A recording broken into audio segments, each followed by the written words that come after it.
Who is the foreperson? Have you reached a verdict unanimously or at least on part of the case, if not the whole case? Yes. All right.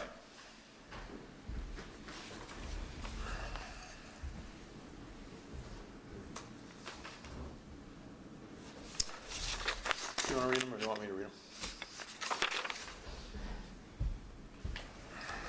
We, the jury, being deadlocked and unable to agree on whether the aggravating circumstances outweigh the mitigating factors beyond a reasonable doubt, hereby unanimously return the following life sentence on count 1, life imprisonment without parole.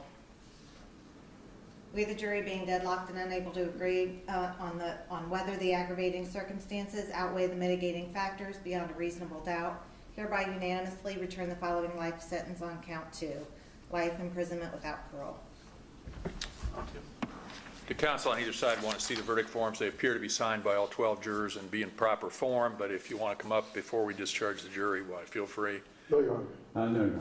right.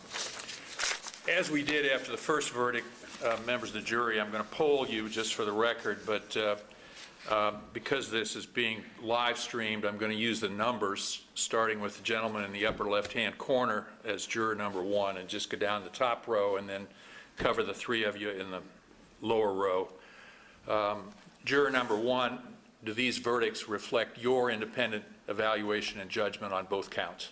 Yes, they do, Your Honor.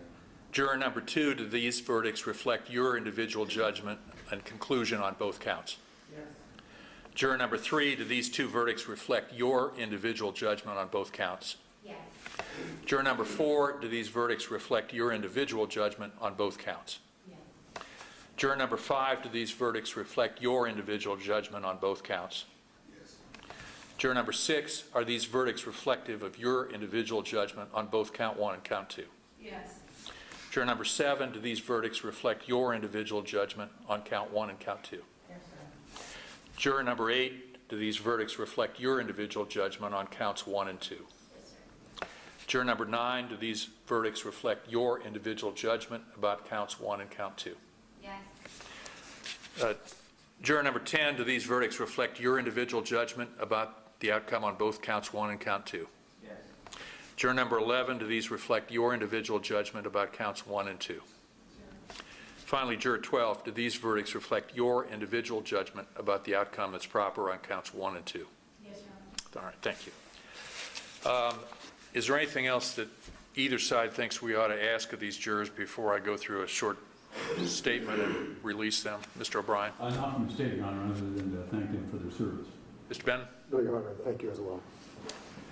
Members of the jury, I'll discharge you in just a minute. You've been working hard now for almost 3 weeks straight. You are released from the rules about talking to anyone, but I will not come back and talk to you. I've still got some things that I have to resolve as the judge on this case.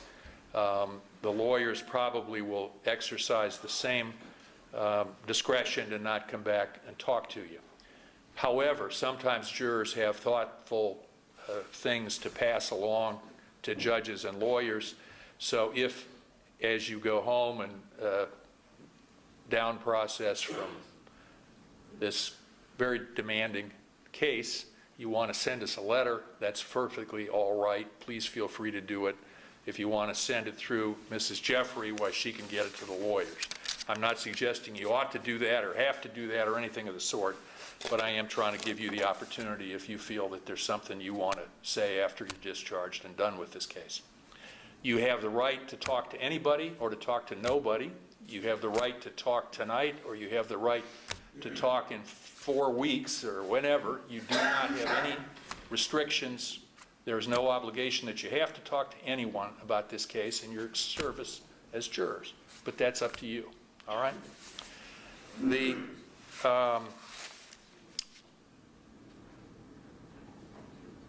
other thing I wanted to say in all seriousness, by way of thanks to you, is that I hope that as you reflect back on the last 3 weeks and all the work that you've collectively and individually put into this case, you'll realize that without really thinking about it, you all got quite an education in the American constitutional system. We've had the media here exercising their First Amendment rights for the whole 3 weeks. They have an absolute right, subject to reasonable restrictions, to protect due process in a trial, but they have an absolute right to come into a public courtroom and film most of the trial, and that's what they did, and they exercised that right. The Fifth Amendment guarantees that a person doesn't have to testify in their own criminal case, and you saw that right exercised. It also promises all of us due process from the police and from everybody else.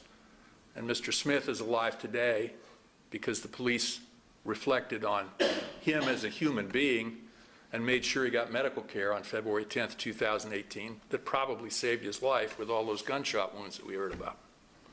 The Sixth Amendment guarantees each of us the right to counsel, and you saw very fine lawyers on both sides try this case for you.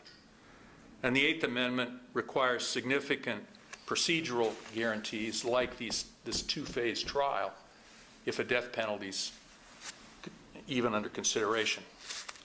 So all of those different parts of the Bill of Rights were played out in front of you this last 3 weeks. And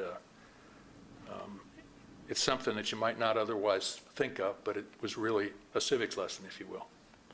I hope you've had a good experience. And I say that not only because I want you to sleep well tonight, but because you have worked so hard and paid close attention, but also because to the extent that you talk to anybody about this trial, it'll be useful, if you believe it, to talk positively about the experience. One of the things that goes on is people talk sometimes about how jurors don't pay attention, or they fall asleep, or they're not very smart, or they don't do their job. Well, all of you did do your job. You did it every single day. And I learned at a seminar about a month ago that there's actually a television program called America's Lawyer that's put on by the Russian government, but it's broadcast over the web on their RT channel. And the show purports to examine and expose untold truths in American legal cases with a no-holds-barred approach in addressing bad lawyers and corruption among judges. That's what we're up against. And each of you can be a spokesman for the fair system and the fair trial that you gave to Mr. Smith. So I thank you again on behalf of all the judges of this court and the citizens of Franklin County. You're discharged. We have some deputies that will help you walk down and get out of the courthouse safely while I'm wrapping things up with the other lawyers and Mr. Smith. All right. Good night, ladies and gentlemen. All rise.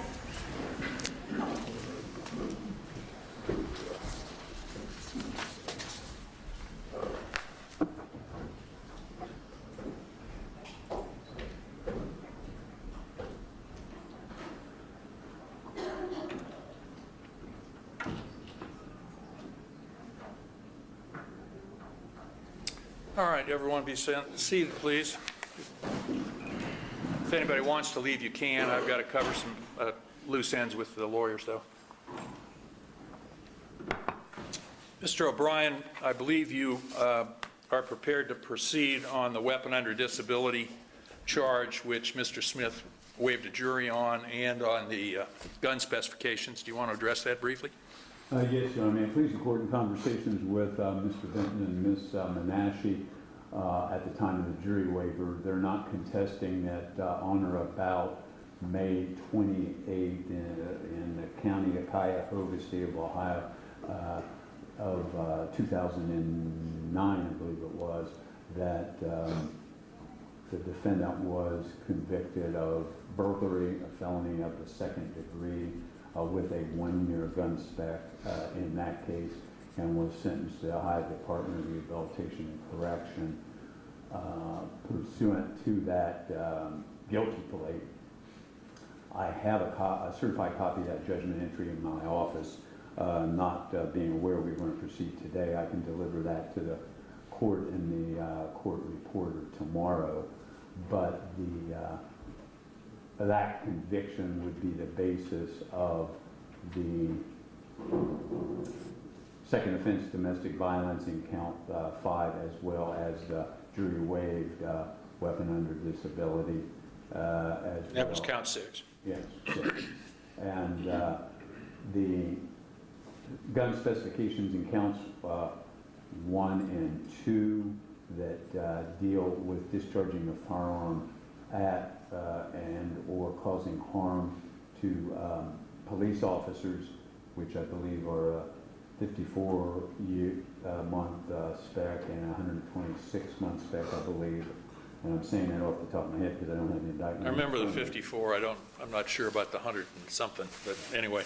But the, and there's a repeat violent offender spec as well on those 2 counts. It would be the judgment entry and sentence from that same Cuyahoga County case that would support those offenses. And the state would be relying on the evidence presented at the trial of this matter to establish otherwise the defendant committed the weapon under disability and the conduct constituting the various gun specs and his identity for purposes of all counts with that background I understand is being stipulated by defense counsel. And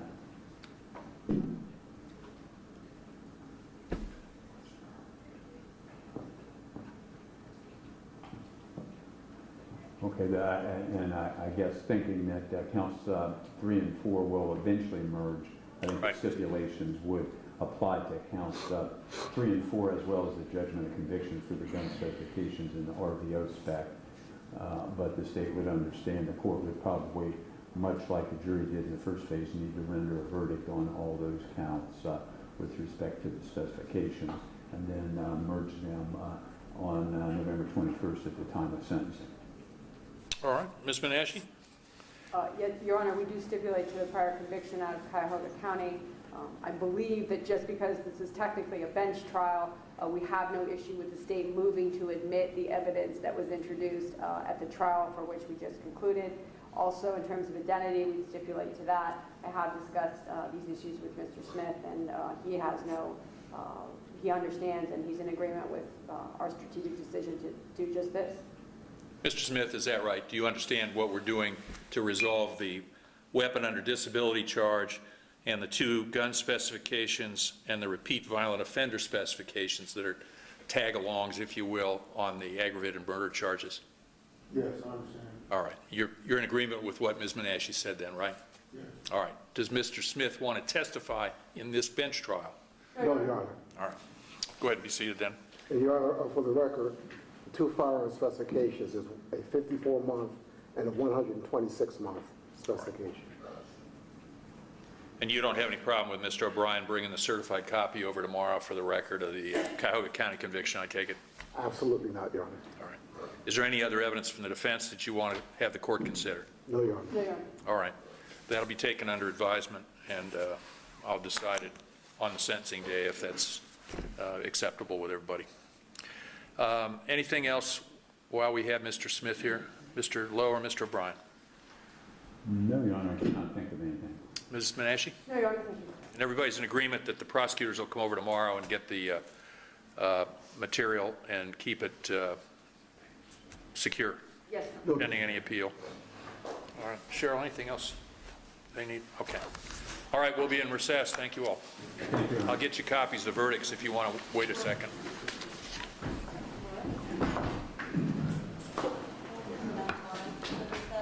Yeah, I'll... Jimmy's going. Somebody will come over, or else we'll just leave it locked here until we get it. Yeah. Get it tomorrow when I bring one of those. Cheryl, thank you for everything. Appreciate it. Cheryl's got